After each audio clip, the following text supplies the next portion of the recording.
The Count of Monte Cristo, a timeless tale of betrayal, revenge, and redemption.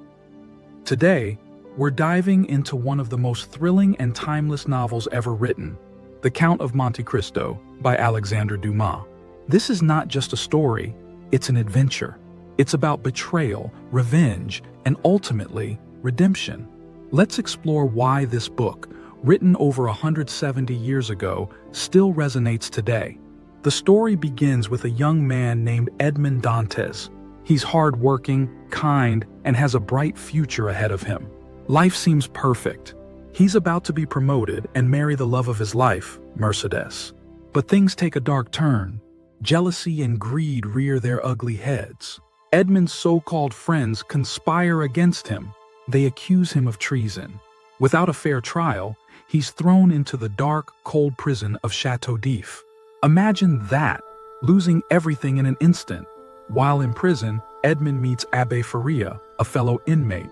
Faria becomes a mentor to Edmond. He teaches him about history, philosophy, and even treasure. That's right, a hidden treasure on the island of Monte Cristo. But more than treasure, Faria gives Edmond something else. He gives him hope. After years of suffering, Edmond escapes. His escape is one of the most exciting parts of the book. You can't help but cheer for him. Once free, Edmond finds the treasure. With his newfound wealth, he reinvents himself as the Count of Monte Cristo. Revenge and its cost. Now, the real journey begins. Edmond uses his wealth and intelligence to seek revenge on those who wronged him. He's meticulous in his plans. He doesn't just punish, he exposes the truth. But as he goes deeper into his quest, he learns something important. Revenge isn't as sweet as it seems. This brings us to one of the book's biggest messages. Revenge can consume you. It's like a fire that burns everything, including yourself. Edmond realizes this and begins to change. He starts to forgive. He learns that redemption is more powerful than revenge. Think about this in today's world. How often do we hold on to grudges? How often do we let anger drive our actions? This book reminds us to let go. It's not easy, but it's necessary. Forgiveness is not for the other person. It's for your peace. The power of resilience. Another powerful message is about resilience. Edmond goes through unimaginable suffering, but he doesn't give up. He learns, grows, and becomes stronger. This is a lesson for all of us. Life will throw challenges at us, but it's how we respond that defines us. Complex and memorable characters.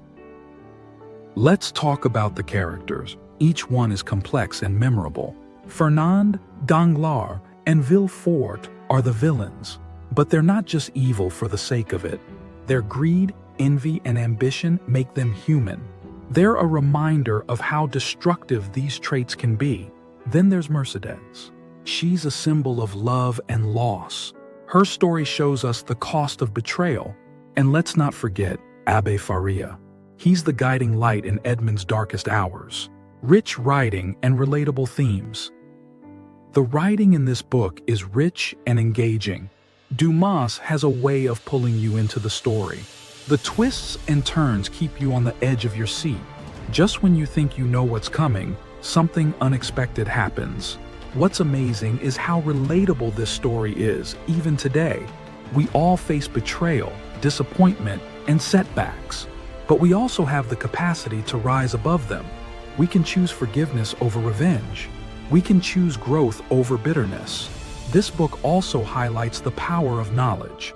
Edmond transforms himself through learning. It's a reminder that knowledge is a treasure no one can take away. In today's fast-paced world, this is more relevant than ever. A touch of humor. Let's add a bit of humor here. If Edmond had access to social media, imagine the posts.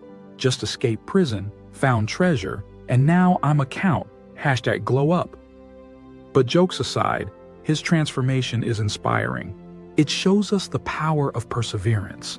Key takeaways. So, what can we take from The Count of Monte Cristo? First, life is unpredictable. Bad things happen, often when we least expect them. But we can survive and thrive. Second, forgiveness is liberating. It frees us from the chains of anger. And third, knowledge and growth are the keys to transformation. If you haven't read this book yet, give it a try. It's more than just a story, it's a journey.